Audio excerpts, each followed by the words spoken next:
Assalamualaikum warahmatullahi wabarakatuh. Sampurasun, salam literasi. Waalaikumsalam warahmatullahi wabarakatuh. Rampes, ayo membaca. Iya, terima kasih nih Bu Tika hari ini di channelnya Pela Mr. Bams. Kembali saya Mr. Bam ajak ngobrol Bu Tika di program Sobat Mr. Bam, obrolan yang santai saja. Dan hari ini kita coba dengar sebenarnya siapa sih Bu Tika ini? Dulu pernah bareng ngajar di SMP Taruna Bakti, tapi setelah itu hilang, terbang, entah kemana. Tapi kalau lihat di media sosial, wih keren banget ini. Boleh cerita dong, Bu Tika? Baik, terima kasih Pak Bams. Jadi betul ya, ini kebetulan memang saya sobat Mr. Bams juga ya. Nah, dulu saya memang di SMP Taruna Bakti, lumayan lah ya, sekitar dari tahun 2008 awal sampai 2010 itu mengajar mata pelajaran fisika dulu Pak Bams. Nah, alhamdulillah kemudian tahun 2010 akhir saya diterima menjadi dosen di Universitas Padjadjaran, jadi dosen tetap di sana. Nah, juga saya masuk waktu itu fisika, namun waktu itu pindah prodi di geofisika. Seperti itu Pak Bams. Jadi sekarang home base saya di Departemen Geofisika Universitas Padjadjaran. Oh gitu ya. Jadi dulu di Tarbak tuh berapa tahun ya? Berarti bertiga. Berarti kurang lebih 2 tahunan lah ya. 2 tahun. Ya. 2 tahun ya. Jadi kita ketemu cuma setahunan lah ya. Sebentar ya. Jadi kalau lihat yang dulu Mr. Bam dulu sama sekarang tuh beda nggak ya? Beda. Oh beda. Bedanya? Sekarang kalau dulu golongan hitam, sekarang golongan putih. Oh benar. Ini memang sengaja ini. Biar daya tarik di channel YouTube biar keren aja. Pembenaran. Bu Tika, saya ingin biasa ya, di channel YouTube ini juga ada beberapa program yang memang kita tayangkan, termasuk ini salah satu sebetulnya program unggulan sih. Jadi setiap minggunya untuk di 2021 ini kita undang teman-teman yang profesinya guru atau pendidik atau dosen, ya termasuk kayak Bu Tika gini, dan alhamdulillah di 2021 ini kita coba untuk seminggu 2 kali, Selasa dan Jumat. Gitu. Jadi target aja sih, kalau tidak tercapai mungkin banyak hal yang tidak bisa dilakukan. Nah, selain ini ada juga program literasi, kemudian ada taman baca, ada keluarga, hobi, ada tutorial. Acara ini juga di sini ada beberapa backdrops, di atas ada logo pena mrbams.id, ada TBMAS, kemudian ada guru penggerak Indonesia, ada websitenya, juga ada 3 second, ya, dan juga Zoom, ya kita gunakan fasilitas Zoom. Ya, ini ada tayangan, kita saksikan terlebih dahulu tayangan ini, biar nanti bisa disaksikan juga oleh penonton. Jadi saya punya sapaan penonton itu sobat juara, Bu Tika. Jadi kenapa harus juara ya? Biar orang siapa sih yang nggak mau juara kan gitu. Lebih ke semangatnya sih, bukan sombong atau ujub, takabur, bukan sih. Ya, Oke, betul. Ini kita saksikan dulu ya tayangan berikut ini. 1 menit ke depan.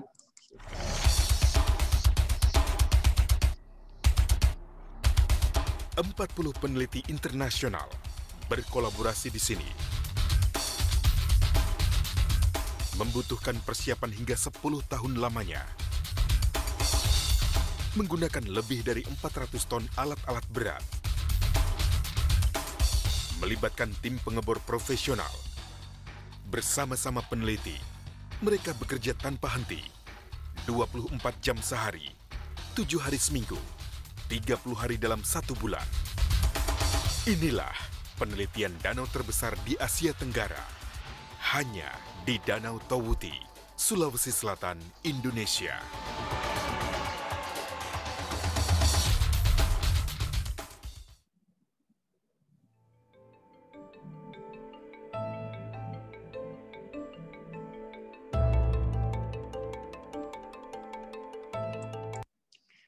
Oke, Bu Tika bisa cerita sebentar nggak? Ini tuh apa gitu yang sedang dikerjakan oleh Bu Tika dan teman-teman kayaknya ya? Ya, Jadi ini tuh saya tuh bersyukur sekali Pak Bams ya diberikan kesempatan sewaktu saya sekolah S3 itu di Teknik Geofisika ITB oleh promotor saya, pembimbing saya Profesor Satria Bijaksana. Saya diberikan kesempatan untuk riset mengenai studi paleointensitas magnetik di Danau Tauti. Jadi yang kita lihat itu adalah bahwa endapan danau atau kita sebut sebagai sedimen gitu ya, atau lumpur gitu ya, itu ternyata memiliki lapisan-lapisan tertentu begitu Pak Bams. Nah, setiap lapisan-lapisan itu bisa kita bisa kita teliti sejarah di balik adanya lapisan-lapisan tersebut, seperti itu Pak Bams. Jadi setiap kedalaman dari sedimen tersebut kemudian kita teliti. Kalau saya sendiri itu meneliti intensitas magnetik bumi. Jadi padahal cuma dari sedimen gitu ya, dari lumpur begitu ya. Tapi kita bisa menginterpretasi mengenai bagaimana perilaku intensitas magnetik bumi secara umum, secara makro. Betul, ini kalau penonton ada yang nggak tahu ini di mana? Ini di mana nih Bu Tika? Jadi ini tuh waktu S3, ini saya ke sana tahun 2015 rasanya. Ini di Danau Tauti, ini danau terbesar kedua di Indonesia. Itu luasnya itu sekitar 560 km persegi. Jadi danau kedua terluas setelah Danau Toba, Pak. Ini letaknya di Sulawesi Selatan. Sulawesi Selatan. Ya, jadi biar Oke. Nah, ini kan gambar tayangan ini pasti juga ingin lihat nih ada sosok Bu Tika di sini. Saya cobakan ini bisa disaksikan oleh penonton. Nah.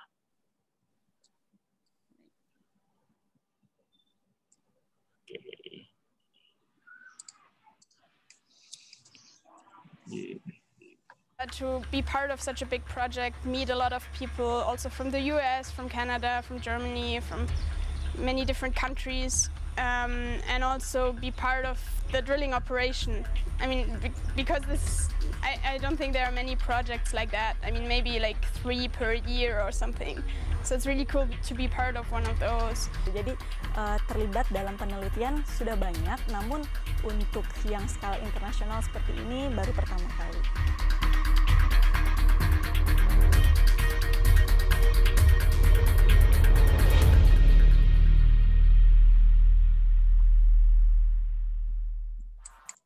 Oke ya, itu bagaimana perasaannya ketika mengikuti kegiatan ini, Bu Tika?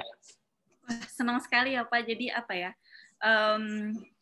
ini terus terang ini adalah titik puncak ya. Bukan puncak juga sih, maksudnya awal dari saya merasakan riset dengan teman-teman internasional. Jadi seolah-olah ini tuh semangat atau motivasi saya ya gitu ya.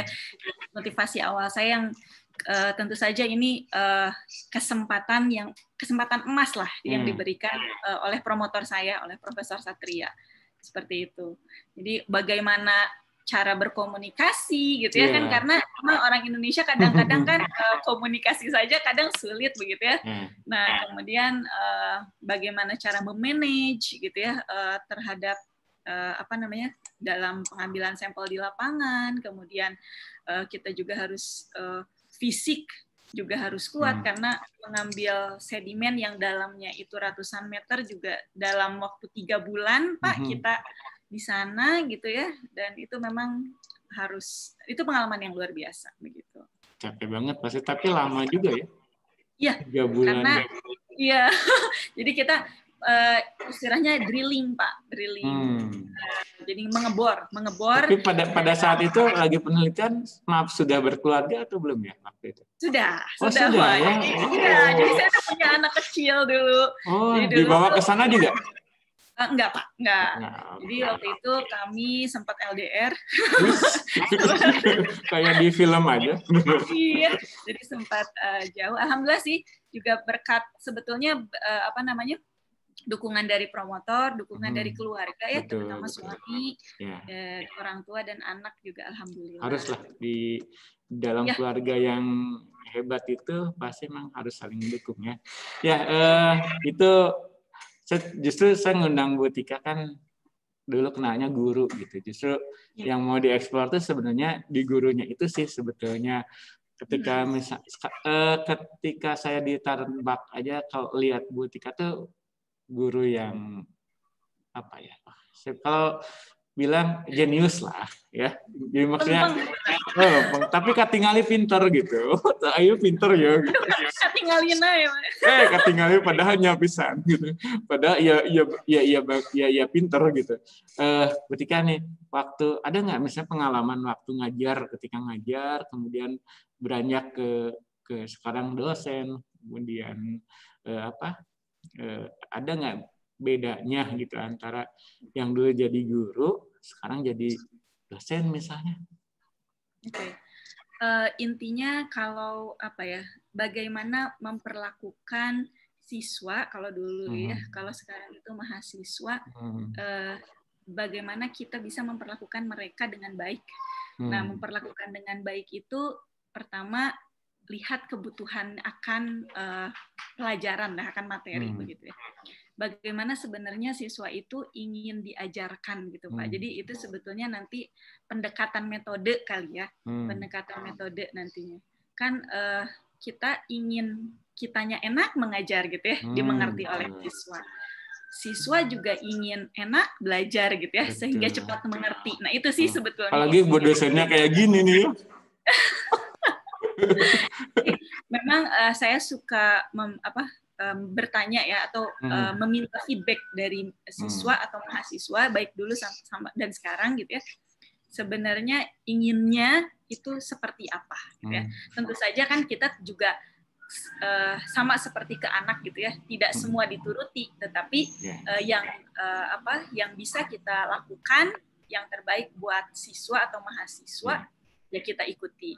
Sebetulnya kan bukan buat kita juga tapi buat perkembangan dan target capaian yang bisa dicapai oleh siswa atau mahasiswa tersebut. Tapi kalau sebagai guru kan kadang-kadang juga tidak semua guru mau minta feedback. Kadang-kadang ya maaf ya, tidak semua orang mau terbuka gitu. Ketika misalnya gimana nih Bapak ngajarnya, karena dikhawatirkan malah ada sesuatu yang tidak kitanya tidak siap gitu, bahkan tidak mengenakan. Itu apakah Bu Tika konsisten melakukan itu sampai sekarang atau gimana? Oke, nah betul Pak. Jadi tidak semua kritik itu enak gitu ya.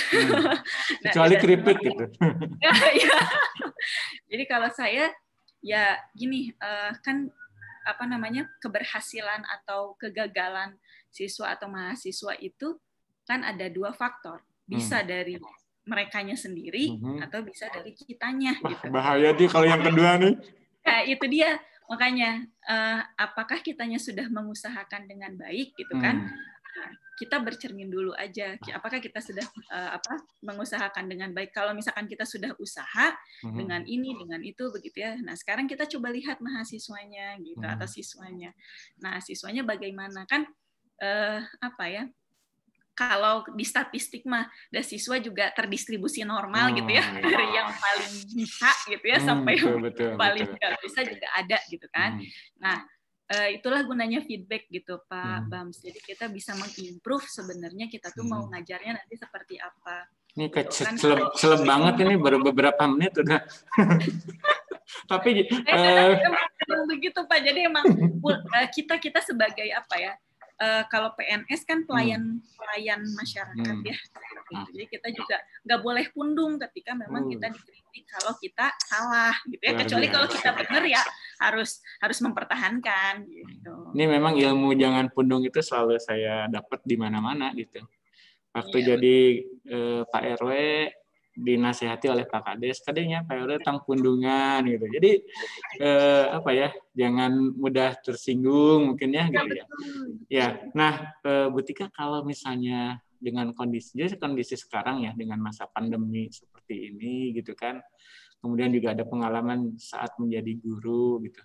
Ada nggak yang mau di-share ke teman-teman guru-guru karena tayangan ini kan juga banyak ditonton oleh Bapak Ibu guru ya. Saya selalu share di grup-grup gitu kan, biar juga mereka juga dapat sesuatu nih dari Bu Tika gitu ya, berbagi aja sih gitu. Iya. Ada nggak Iya. Bu Tika? Oke, pertama mungkin gini ya, dalam menyiapkan suatu materi gitu ya, kita tuh harus tahu benang merahnya, Pak. Gitu ya, harus tahu benang merah. Apalagi kalau misalkan kayak fisika gitu ya, fisika kan emang apa ya, pelajaran yang agak-agak gimana. Saya dulu sama fisika itu, aduh. Jadi ini nggak apa-apa dipotong sedikit ya, karena ini kalau dengar fisika tuh rada deg-degan juga gitu ya. Aduh. Karena dulu bukan mantan, udah nggak diterima Bu Tika, nembak orang fisika tuh beda ternyata. Jadi gini dulu saya di SMA ya, ketika misalnya ini ngobrolin fisika ya, ketika saya di kelas 1, kalau saya keterima di fisika, saya stop jadi aktivis gitu ya. Iya benar, karena saya tahu kalau orang fisika kan tipikalnya tuh benar-benar pemikir gitu ya, serius gitu ya. Kan dulu zaman saya masih fisika, biologi, sama sosial. Jadi masih 3 kasta gitu ya. Nah, saya sih nggak milih sosial, jadi pilihannya 2 itu. Nah, tapi yang diterima akhirnya biologi karena mungkin saya belum beruntung lah, karena banyak yang lebih layak mungkin masuk fisika. Dan akhirnya ya saya memutuskan jadi aktivis, tapi ya alhamdulillah jadi ketua OSIS Bu Tika. Di SMA. Jadi meskipun pilihan yang sesuai hati tidak berhasil, tapi saya punya pilihan yang lain dan juga bisa mencapai yang puncaknya gitu. Terus kan Bu Tika, terus tadi lanjutkan. Oke, ya jangan salah ya Pak, sebetulnya memang Pak Bambang masuk biologi gitu ya. Saya masuk fisika pun dulu memang ada ketidaksengajaan karena daftarnya sebetulnya sayanya ke biokimia gitu ya, teknik pangan, ternyata diterimanya di fisika. Jadi tapi ya itulah mungkin takdir ya. Saya mendapatkan suami juga kan. Suami juga ini ya, gara-gara fisika juga. Fisika juga. Nah, tapi ya itu dia, setelah saya nikmati prosesnya begitu ya, dalami, dan memang di sini ternyata yang menjadi karir saya juga ternyata. Nah, tadi kembali lagi ke materi ya. Nah, itu memang kita harus tahu benang merah begitu ya dari setiap bab itu seperti apa. Atau kalau misalkan per bab itu nyambungnya lagi kemana. Nah, kalau sudah misalkan bab 1 ke bab 2 bisa disambungkan, bab 2 ke bab 3 bisa disambungkan, kemudian bab 4 ada yang nyambung lagi ke bab-bab sebelumnya, itu harus runtut gitu. Jadi kan kalau seorang fisikawan atau enggak saintis lah gitu ya, kita kan harus dituntut berpikir analitis, kritis, sistematis gitu Pak. Jadi, nah itu tapi harus tidak dilematis gitu ya. Jangan sampai dilematis. Nah, jadi harus harus bisa menghubungkan, apalagi kalau misalkan SMP ya, untuk skala SMP saya itu dulu selalu menghubungkan ke kehidupan sehari-hari Pak. Jadi kan kalau kadang-kadang kalau siswa SMP kan belum tentu misalkan tahu misalkan ya ada listrik, kayak apa listrik itu kan misalkan, atau enggak magnet, kayak apa magnet itu, terus di kehidupan sehari-hari itu digunakan untuk apa, kenapa listrik bisa nyambung dengan magnet, kenapa magnet bisa menghasilkan listrik, dan seterusnya gitu ya. Nah itu sebetulnya dasar-dasar seperti itu kalau untuk SMP ya, tetapi juga kita harus mengetahui aplikasi dalam perhitungan dan lain-lain.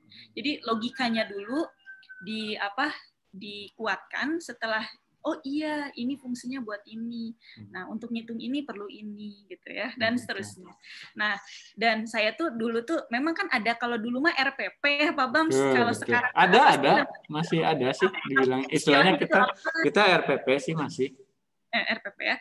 Nah itu kan ada RPP, tapi di RPP itu kan administratif sekali gitu ya. Kalau misalkan memang kita bisa menyelenggarakan sesuai skenario yang telah kita lakukan, itu sangat bagus gitu. Nah saya dulu biasanya suka membuat catatan kecil gitu, apa yang mau saya sampaikan ke siswa sebelum saya ajarkan gitu. Jadi biar runtut sih sebetulnya tadi, biar sistematis tadi, biar siswa itu nggak pusing gitu ini tuh tadi perasaan bahas ini, tapi terus tiba-tiba ke sini sih, nah kayak gitu. Jadi kalau kita punya catatan gitu kan, oh iya, saya sudah nerangin nih tentang ini. Nah, yang belum apa ya di sini, kayak gitulah. Jadi itulah juga yang saya kembangkan gitu di kuliah gitu ya. Jadi membuat catatan kecil dan akhirnya alhamdulillah gitu ya, jadi banyak catatan, jadi buku gitu kan, tapi masih jadi masih tulisan tangan. Itu juga karena memang selama pandemi Pak ini juga ya, karena memang pandemi, kemudian saya berpikir, aduh mahasiswa gimana ya, saya kan ngajar fisika dasar gitu ya, termodinamika, geostatistik, itu kan dasar semua gitu. Saya udah beli yang Wacom gitu kan untuk nulis-nulis gitu kan, tapi kayaknya rasanya nggak cukup gitu ya. Nah, kita juga tidak bisa mengontrol Pak, apakah mahasiswa nyatet atau tidak. Apalagi kalau misalkan cuma dikasih PowerPoint gitu kan. Nah, kalau PowerPoint kan, nah ya kalau mahasiswanya bisa mengikuti sih oke gitu ya, tapi bagi mahasiswa yang tidak bisa mengikuti mungkin itu yang agak mengkhawatirkan begitu ya. Jadi akhirnya saya coba membuat, asalnya sih saya cuma dengan Wacom, kemudian saya coba membuat rangkuman. Nah, setelah diberi feedback, itu yang diberi rangkuman dan yang tidak diberi rangkuman, itu feedbacknya jauh banget berbeda gitu ya. Yang satu bilang, Bu, kasih games dong, bosen katanya. Nah, jadi ya emang saya berarti membosankan ya. Jadi kalau yang satu lagi, Bu, sudah cukup baik katanya, cuman perlu begini. Oke. Nah, dari situ mungkin justru itu tuh kritik dan saran dari siswa ataupun mahasiswa justru sebetulnya feedback buat kita tuh buat nge-improve kita juga sih gitu ya. Jadi jangan jangan alergi dengan ya. Tapi memang menarik sih ketika kita mengajar kemudian menanyakan kepada mereka semester ini, apalagi nih awal semester ya, di semester genap ini nih, di awal tahun ini, itu kan biasa jadi menu utama di pertemuan ke-1 dan ke-2 lah biasanya ya, apalagi di masa pandemi, dan ini cocok banget nih pas kita hari ini ngobrol menanyakan apa sih yang diinginkan ya, mungkin kita bisa yang diinginkan kalian seperti apa gitu, atau ada yang perlu diperbaiki dan yang lainnya. Dan memang ketika itu dilakukan, ada hal-hal yang kita bisa memperbaiki diri. Dulu saya pertama kali ngajar di Tarbak gitu ya, kemudian karena sekolah Tarbak itu adalah pembauran, peserta didiknya tidak hanya agama Islam, ada yang Kristen, Hindu, Buddha gitu, dan ternyata ada anak yang memperhatikan ketika saya biasa di akhir semester itu meminta mereka untuk menuliskan apapun masukan gitu. Jadi saya sampai sekarang dengan anaknya justru baik, sudah kuliah, bahkan adiknya malah sekarang kelas 9. Jadi saya sebut aja Michelle ya. Misalnya menuliskan ke saya di situ, meskipun ini tidak ada kaitan dengan pembelajaran, tidak berkaitan langsung dengan pembelajaran, tapi di sana saya kadang selalu misalnya menyebutkan nama Allah gitu. Ya terlalu islami banget gitu ya. Terlalu kesannya jadi islami banget. Padahal guru TIK gitu ya. Padahal TIK itu tanamkan iman dan ketakwaan. Kalau urusan singkatan mah bisa nanti Butika itu kan bisa disingkat itu. Ada singkatannya nanti biar bisa digombalin sama suaminya gitu. Jadi seperti itu, dan sejak itu saya iya ya. Dan ini memang di awal-awal katanya. Jadi bicara. Ternyata ketika kita menyampaikan sesuatu di situ memang ada yang mayoritas dan minoritas. Gitu. Tapi perlakuannya kan harus tetap sama. Itu yang sampai sekarang terasa, dan saya udah 2 tahun ini Bu Tika di Taruna Bakti itu nggak jadi wali kelas. Udah 2 tahun ini. Jadi Taruna Bakti itu menugaskan saya jadi koordinator literasi, tim literasi. Nah, 2019 kemarin, alhamdulillah SMP Taruna Bakti bisa juara literasi se-Kota Bandung. Lumayan lah bisa ngalahin sekolah-sekolah favorit di Kota Bandung ya. Gitu kan. Dan di situ semakin merasakan bahwa guru itu memang untuk menyampaikan sesuatu banyak hal yang juga harus diperhatikan. Ternyata peserta didik juga betul kata Bu Tika tadi pasti beda-beda kebutuhannya ingin diperhatikan. Termasuk ternyata penggunaan kata dan kalimat itu buat mereka kadang-kadang oh iya juga ya ketika bilang itu, makanya saya nggak jarang nih sekarang bilang Muslim dan non Muslim. Ya, saya sebutin aja agamanya.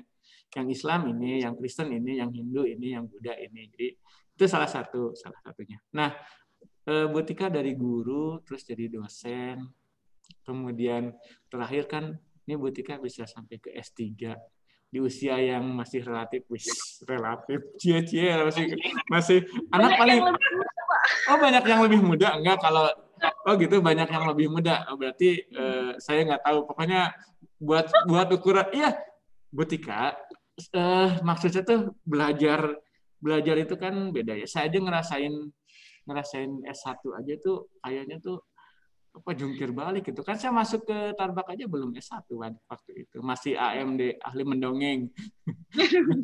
Sekarang jadi Eskom, sarjana komedi gitu. Nah, itu kan Bu Tika bisa sekarang dari S1, S2, S3 itu apa sih yang memotivasi sesungguhnya bisa mencapai pendidikan tertinggi lah. Nanti apa ada rencana profesor? Oh, ada dong Pak. Oh, ada. Pengen profesor termuda gitu ya. Aduh, kayaknya nggak tahu deh kalau termuda mah. Oh, tapi gitu. Ya, maksudnya gini. Itu gimana nih biar bisa berbagi jalani semangat. Tapi nggak moyok gitu. Oke, berawal memang kalau saya teringat pesan almarhum papap saya gitu ya. Jadi kalau misalkan memang kita udah masuk ke dalam sesuatu hal yang mungkin bukan yang kita inginkan ya, tapi memang kita harus berada di dalamnya, ya kita harus memberikan yang terbaik gitu. Nah, contohnya ketika saya menjadi guru di Taruna Bakti, ya saya juga harus memberikan yang terbaik. Gitu memang terbaik sih. Gitu. Nah, jadi mungkin tadi ya teringat jadi Pak Bams punya siswa gitu ya. Nah, saya juga dulu sampai saya akhirnya keluar dari Tarbak pun Pak kan dulu terakhir itu saya jadi wali kelas, masih jadi wali kelas. Itu ketika saya melahirkan anak-anak itu satu kelas itu datang ke rumah Pak. Berarti boleh nggak apa-apa sambil kangenan buat anak-anak Tarbak yang teringat nama-nama siapa aja Bu? Banyak Pak, ada Sultan, Tarek, terus lagi ya. Ya pokoknya itu karena Tarek itu KM-nya ya. Jadi saya ada siapa tuh namanya Siti Nadila Zatudina. Kenapa saya ingat? Karena dia di fisika juga, ternyata di fisika ITB. Ada Jessica, Hana sekarang lagi S2 di Australia. Iya.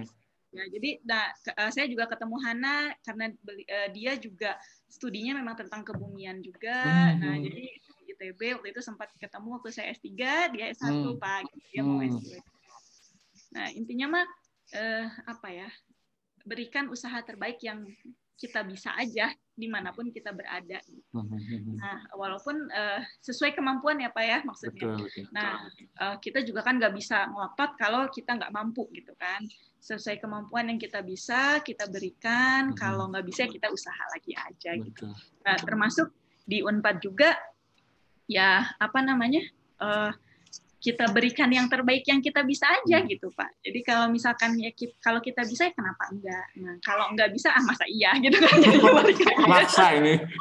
Emang generasi strong ini. Enggak, maksudnya intinya berikanlah yang terbaik yang kita bisa kan gitu.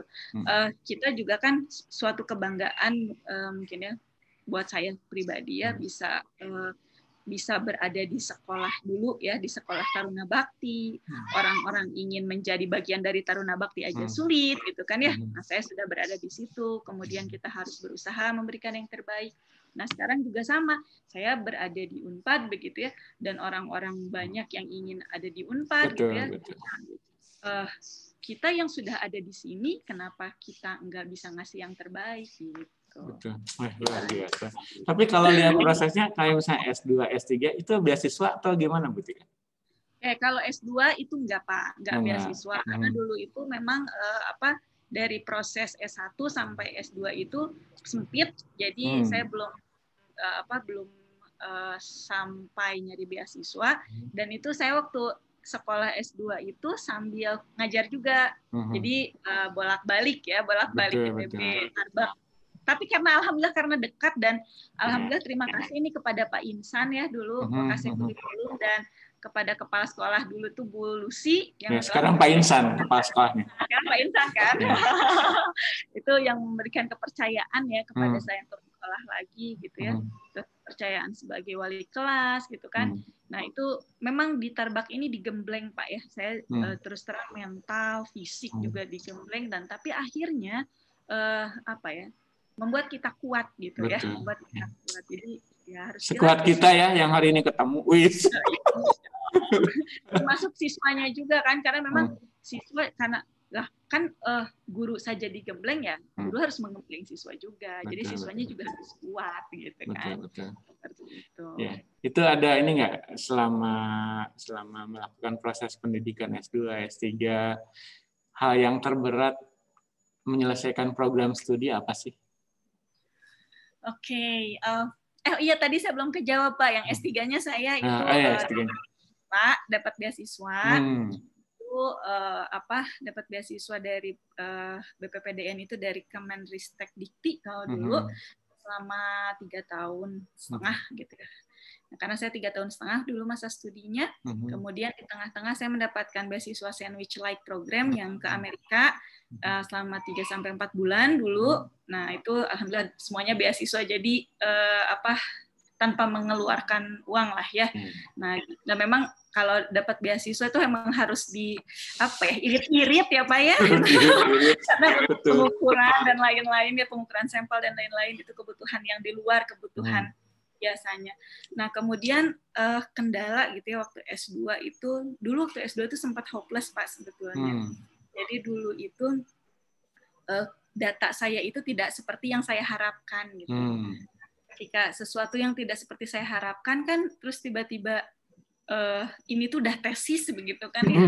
Terus aduh gimana gitu ya, masa saya harus kembali lagi ke lapangan, harus ngambil sampel lagi, harus ngukur lagi, aduh udah hopeless. Tetapi promotor saya, promotor S2 sama S3 saya sama Pak Profesor Satria itu menguatkan saya dan memberikan motivasi. Itu kalau kita tahu akan seperti apa penelitian itu namanya bukan penelitian, tetapi praktikum namanya. Gitu Pak. Justru itu kita harus mencari tahu sebetulnya kenapa datanya bisa seperti ini. Jadi bukan data kita yang salah, kecuali metode kita salah. Sekarang metodenya sudah yakin apa belum katanya? Yakin Pak. Nah, kalau sudah yakin, artinya bukan kita yang salahnya, tapi bagaimana cara kita menganalisa data tersebut. Jadi bagaimana menginterpretasi gitu ya. Nah, alhamdulillah dari hasil tersebut saya interpretasi, analisa, bisa juga jadi tesis Pak. Nah, dan dipublikasikan hasilnya di jurnal internasional. Ya, nah terus dan promotor saya Profesor Satria waktu itu bilang pakai bahasa Inggris ya tesisnya gitu kan, terus challenge juga gitu kan ya. Dulu oke deh Pak, saya terima challenge-nya. Alhamdulillah bisa selesai 1,5 tahun Pak S3. Nah kalau S3 itu memang lebih lebih kalau kata ini ya, mungkin kalau saya bilang lebih asik ya, asik dan menikmati gitu ya, menikmati. Beda ini senang belajar Pak. Iya Pak, karena setiap hal yang baru itu adalah pelajaran berharga buat kita gitu ya.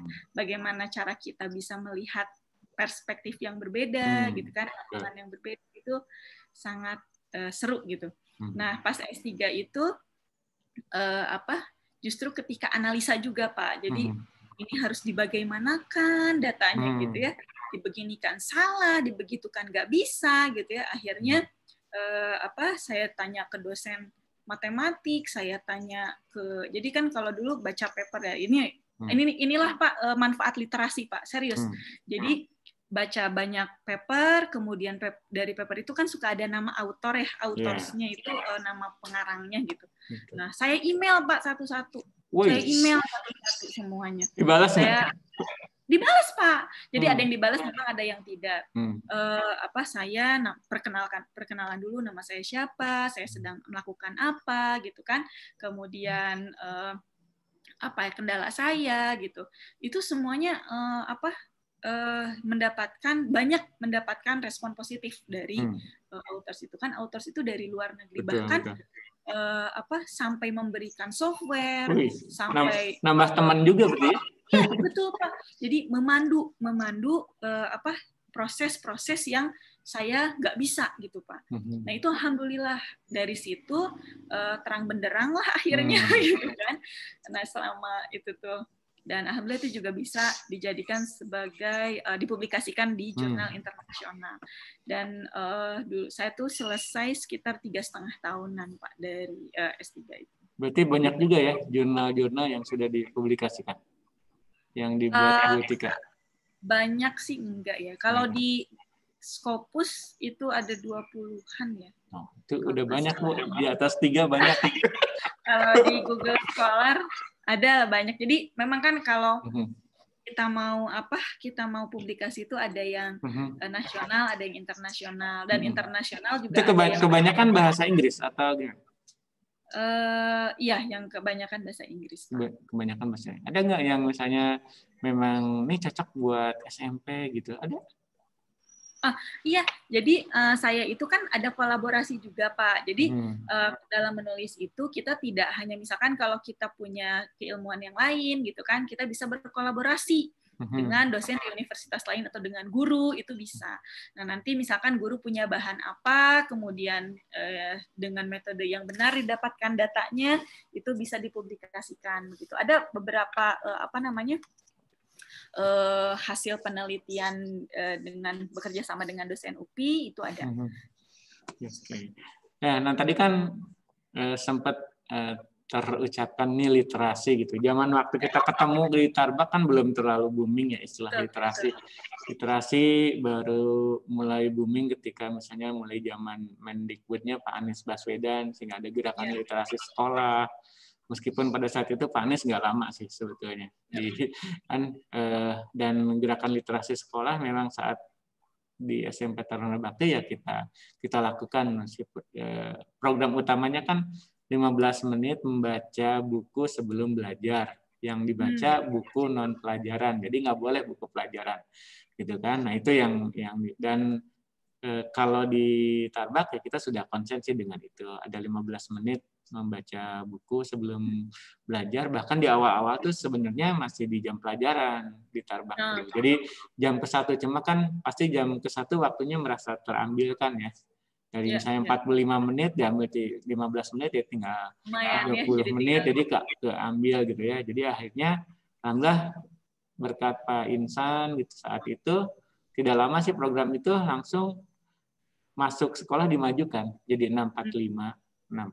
Jadi sampai detik ini alhamdulillah semuanya terkendali, maksudnya artinya meskipun kita PJJ atau daring, kita lakukan sediakan Google Form untuk mereka isi ketika setiap siswa itu melakukan aktivitas membaca. Urusannya dia fix benar membaca atau tidak itu sudah jadi tanggung jawab dia lah. Tapi ketika dia input, kemudian menuliskan, hari Senin kita baca kitab suci Bu Tika. Jadi yang agama Islam, ya, nanti Bu Tika bisa lihat di websitenya Literasi SMP Taruna Bakti. Jadi ada tiap hari saya posting di sana. Jadi senang juga sih lihat anak ketika membaca, di situ hasil membacanya jadi ingat hari akhir gitu. Atau yang agama Kristen dia menjelaskan, atau yang agama Hindu dan Buddha. Nah kalau kaitan dengan literasi ada nggak Bu Tika sudah mengeluarkan buku, baik itu buku yang sifatnya akademis atau yang lainnya, ada nggak Bu Tika? Belum Pak Bams. Jadi kalau yang terkait dengan literasi, kalau buku itu belum buat. Kan tadi punya catatan-catatan kecil gitu. Iya, paling itu ya. Jadi catatan ini aja, catatan kuliah. Jadi yang mudah-mudahan sih dalam waktu dekat dalam waktu dekat bisa dijadikan sebuah buku begitu Pak. Jadi memang kan untuk menulis juga gitu ya, kita juga harus banyak membaca gitu ya. Betul, nah itulah yang kalau menulis itu ya nggak boleh asal tuh ya begitu. Jadi dari berbagai sumber kita baru bisa menulis gitu kan. Karena ya itu dia, dalam menulis itu tidak boleh ada yang disebut sebagai plagiarism gitu kan. Nah, itulah yang mungkin tantangannya kalau misalkan memang mau menulis harus menghindari itu. Jadi otomatis kita mesti banyak baca untuk menghindari itu. Jadi menurut versi A gimana gitu kan, menurut versi B bagaimana, versi C gimana, dan seterusnya. Nah, terus saya ingat juga Pak, waktu S3 tuh dulu saya pernah ditanya juga, itu justru cambuk buat saya ya, dan itu memang saya jadi berpikir bahwa betul bahwa membaca itu adalah hal yang penting begitu ya. Nah, pertama ketika ditanya dari mana kamu bisa menyebutkan itu, gitu kan? Bagaimana bisa? Saya membaca Pak dari ini, membaca coba artinya apa? Dilihat kan gitu ya.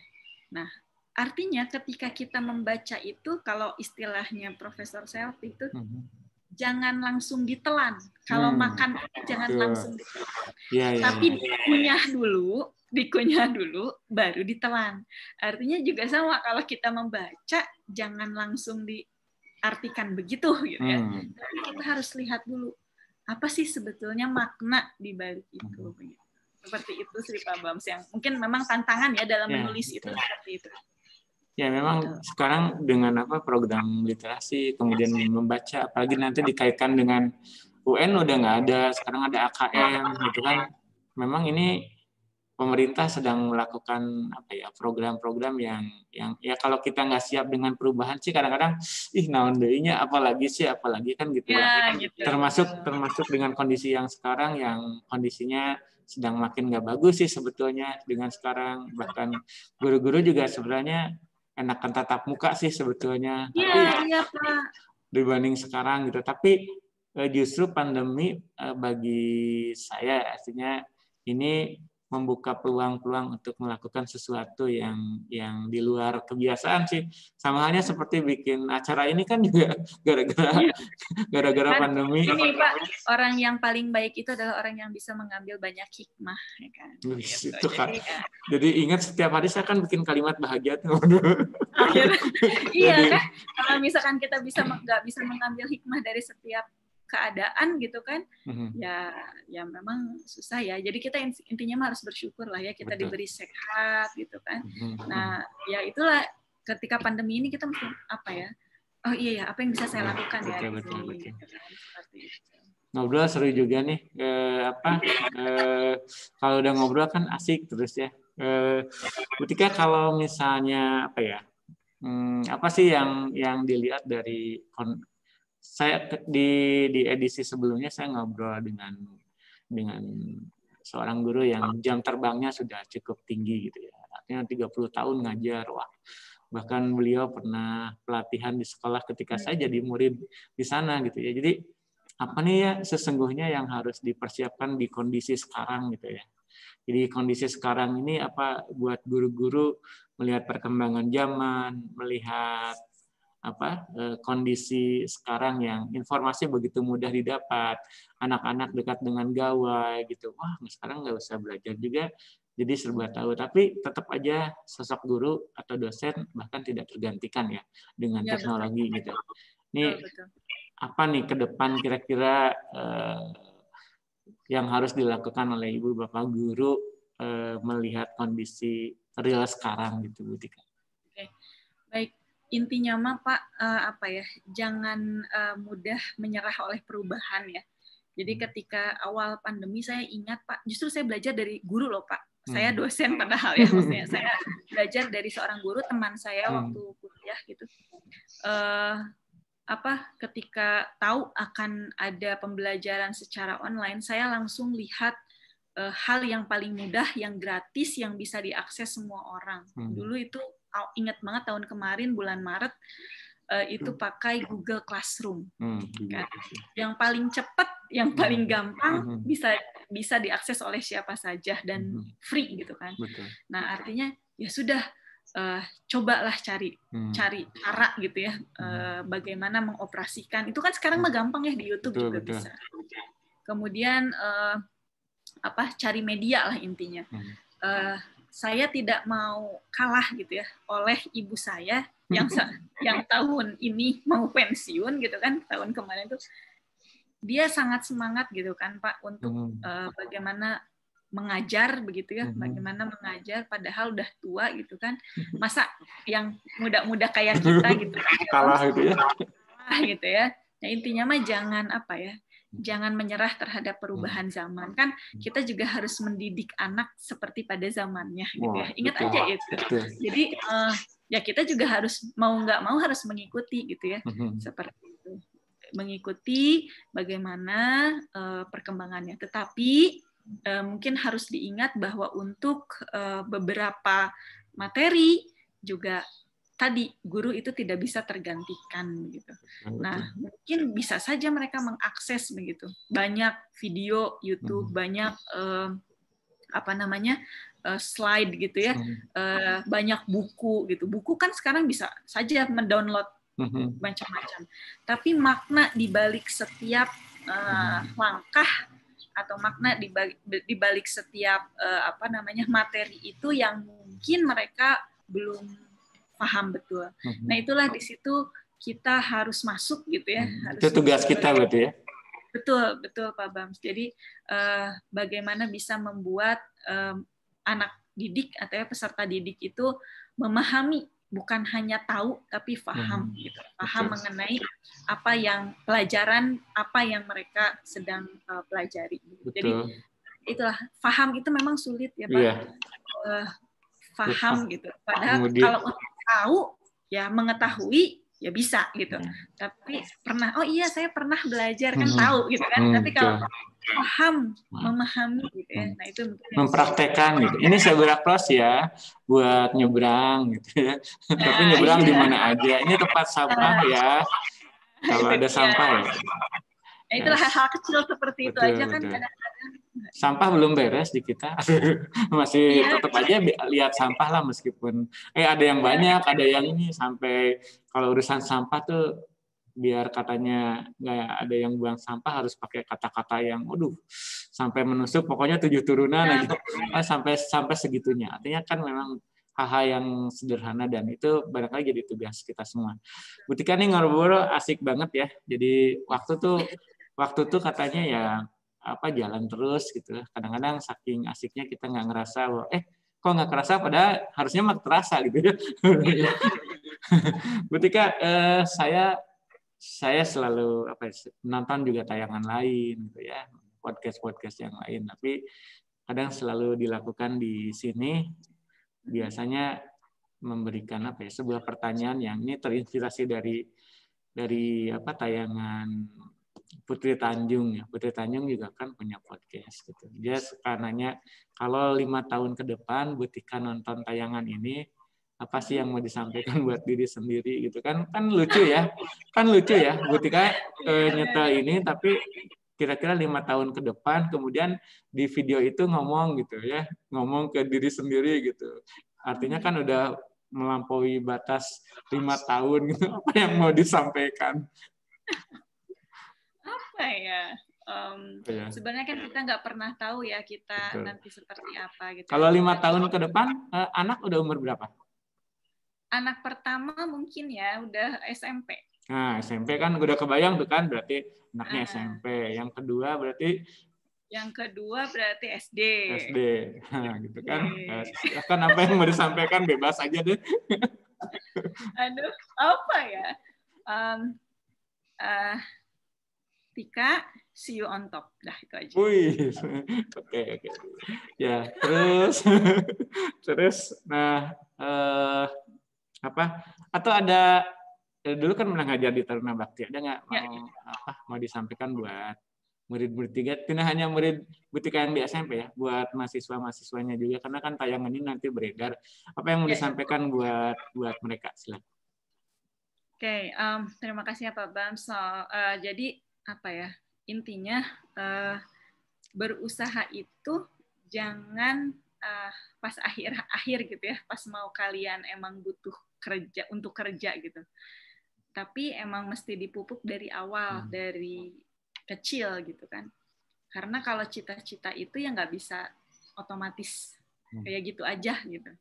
Nah dulu saya ingat waktu SMP, emang saya agak-agak sedikit prestasinya agak nggak bagus gitu ya. Tetapi saya perbaiki sedikit demi sedikit gitu ya.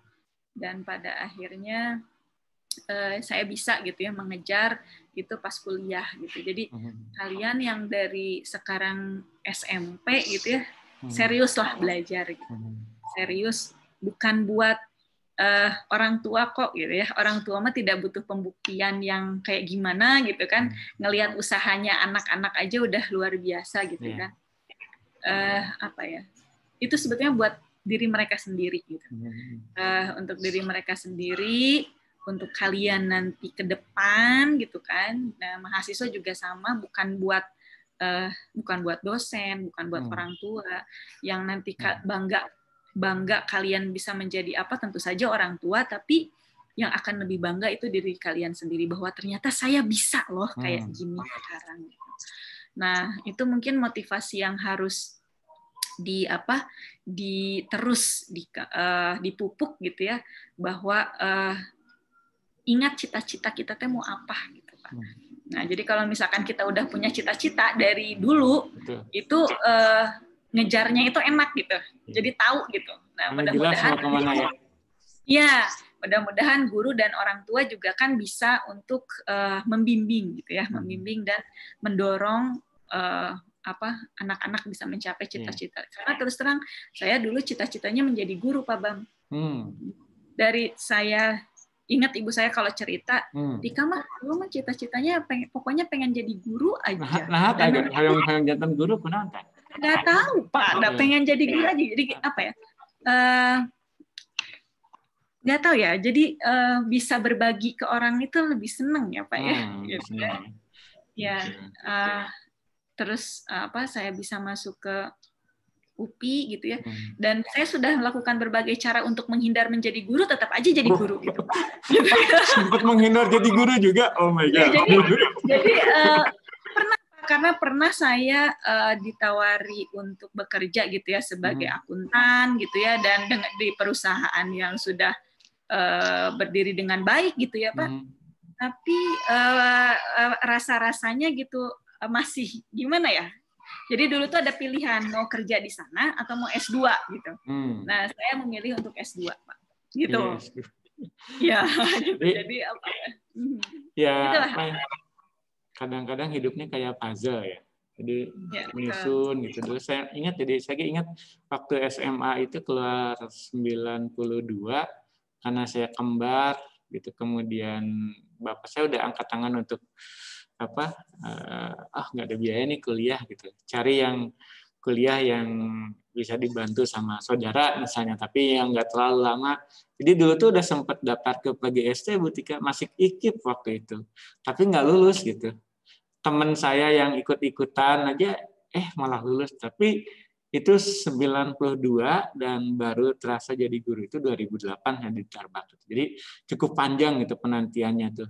Sampai saya pernah ngapain, saya kuliah D3 di kantor nggak ada penyesuaian, ngerasa sia-sia gitu seolah-olah, tapi ternyata ada sesuatu yang tahun 2008 itu prosesnya dan cukup cepat di Taruna Bakti, hanya 3 hari bisa ya. Jadi betul ya, apa yang kita lakukan itu kalau itu betul-betul kuat akan jadi kenyataan. Bu Tika, terakhir biasanya kita minta para tamu di sini, narasumber di sini diminta berbagi kalimat, 1 kalimat aja gitu. Mau dijelaskan juga nanti boleh, biar kalau saya biasa tiap hari bikin kalimat bahagia, meskipun tidak rutin, kadang-kadang kalau lagi mood bikin gitu, karena kesulitan bikin 1 paragraf dengan bikin 1 kalimat kan rasanya beda gitu ya.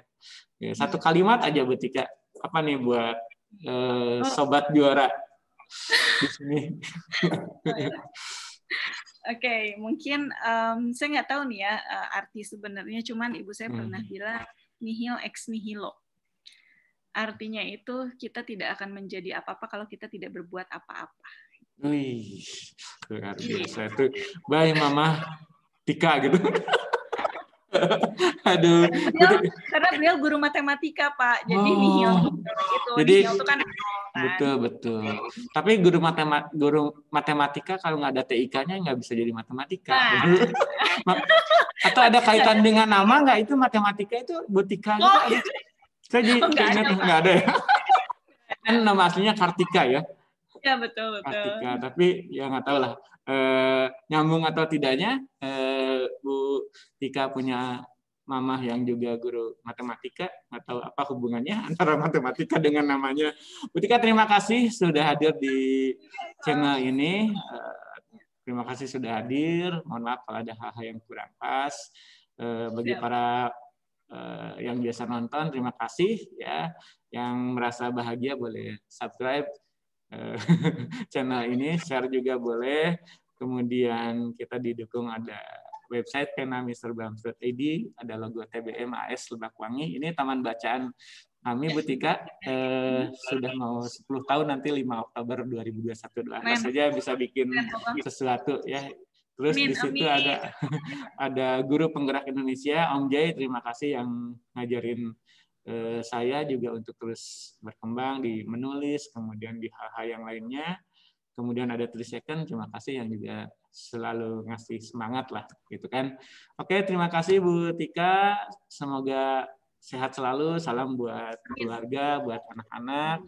Nanti insya Allah saya akan kirim sebuah buku buat anaknya. Berarti sekarang umur berapa yang kecil? Nanti ada buku cerita. Nanti minta umur 8 tahun. Nah, 8 tahun lagi senang-senangnya baca, nanti kita kirim ya. Ada buku dari Ayah Sawa kalau itu mah ya. Iya. Ya, terus salam buat guru-guru Tarbak juga ya, Pak. Oh iya, benar. Nanti kita sampaikan salam dari Bu Tika, dan ini akan kita share kok ya tayangan ini, dan mereka mudah-mudahan nonton. Ya, sekali lagi terima kasih, sehat selalu para penonton, Sobat Juara, selalu gunakan masker. Terus lakukan protokol kesehatan dengan semaksimal mungkin. Semoga COVID segera berakhir di muka bumi ini. Terima kasih. Wassalamualaikum warahmatullahi wabarakatuh. Sampurasun, salam literasi. Dadah Bu Tika. Hai Pak.